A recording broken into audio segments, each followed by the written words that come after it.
Hello viewer, আসসালামু আলাইকুম। মাওলানা রুমি একটি কথা বলেছেন, সব ধর্মেরই প্রেম আছে কিন্তু প্রেমের কোনো ধর্ম নেই। আজকে এই বিষয়ে কথা বলবো। সঙ্গে আছে আমি প্রভাষক ইফতেখার আহমেদ রতন। বিষয়টি একটু ভালো করে বোঝার চেষ্টা করবেন। আমরা জানি প্রতিটি ধর্মে কিন্তু মানব প্রেমের কথা বলে, স্রষ্টার প্রেমের কথা বলে। প্রতিটি ধর্মে কিন্তু মানুষকে ভালোবাসতে বলা হয়েছে, স্রষ্টাকে ভালোবাসতে বলা হয়েছে।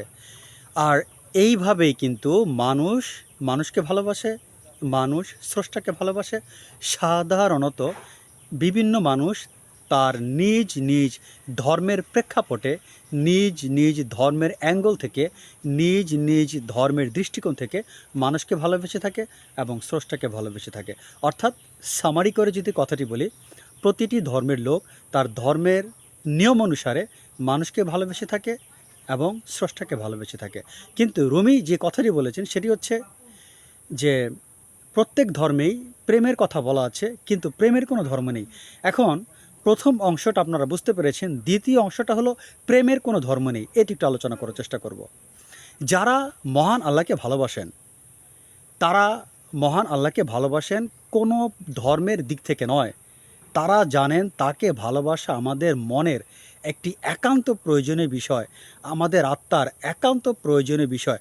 ধর্ম কি বলুক সেটা আমার দেখার বিষয় না, তাকে ভালোবাসতেই হবে। উদাহরণস্বরূপ, তৃষ্ণা লাগলে পানি খেতেই হবে। কোন ধর্ম কি বলেছে সেটা দেখার দরকার নেই। বাঁচতে হলে অক্সিজেনের প্রয়োজন, কোন ধর্ম কী বলেছে সেটা দেখার দরকার নেই। যারা স্রষ্টার প্রেমিক তারা স্রষ্টাকে ভালোবাসেন, কোন ধর্ম কিভাবে বলেছেন সেটা দেখার তাদের দরকার হয় না। কেননা তারা জানেন স্রষ্টাকে না ভালোবাসলে আমার জীবন ধ্বংস অনিবার্য। ধর্ম আমাকে কি বলেছে, ইট ডাজন্ট ম্যাটার, আমি স্রষ্টাকে ভালোবাসবই। তাকে ভালোবেসে, তাকে ভালোবাসা ছাড়া কখনো জীবনযাপন করা সম্ভব নয়।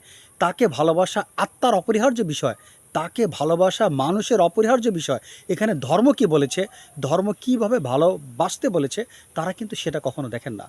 ঠিক সিমিলারলি তারা মানুষকে ভালোবাসেন ওইভাবে যে মানুষকে ভালোবাসা স্রষ্টাকে ভালোবাসা শামিল। তারা ওইভাবেই মানুষকে ভালোবাসেন।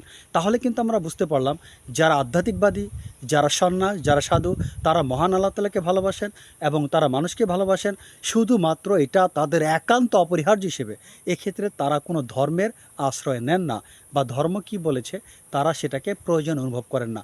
কেননা এই দুটি জিনিস, মানুষকে ভালোবাসা, আল্লাহকে ভালোবাসা, তারা মনে করেন অপরিহার্য।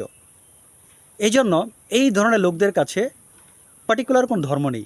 এখন হিন্দু ধর্মের একজন ব্যক্তি, সে যেইভাবে মানুষকে ভালোবাসে এবং আল্লাহকে ভালোবাসে, যদি সে আধ্যাত্মিক প্রেমিক হয়, একজন মুসলিম আধ্যাত্মিক প্রেমিক সেও একই প্রক্রিয়া আল্লাহকে ভালোবাসবে এবং মানুষকে ভালোবাসবে। একজন খ্রিস্টান আধ্যাত্মিকপন্থী সেও একইভাবে মহান আল্লাহকে ভালোবাসবে, একইভাবে মানুষকে ভালোবাসবে। একজন ইহুদি আধ্যাত্মিকপন্থী সেও একইভাবে মহান আল্লাহকে ভালোবাসবে, সে একইভাবে মানুষকে ভালোবাসবে। তার মানে আধ্যাত্মিকবাদী যারা, সে যে ধর্মই থেকে আসুক না কেন, তাদের ভালোবাসার প্ল্যাটফর্মটা সবার সেম। ছোট পরিসর আজকের ভিডিওটা এখানে শেষ করতে চাচ্ছি। আল্লাহ হাফেজ।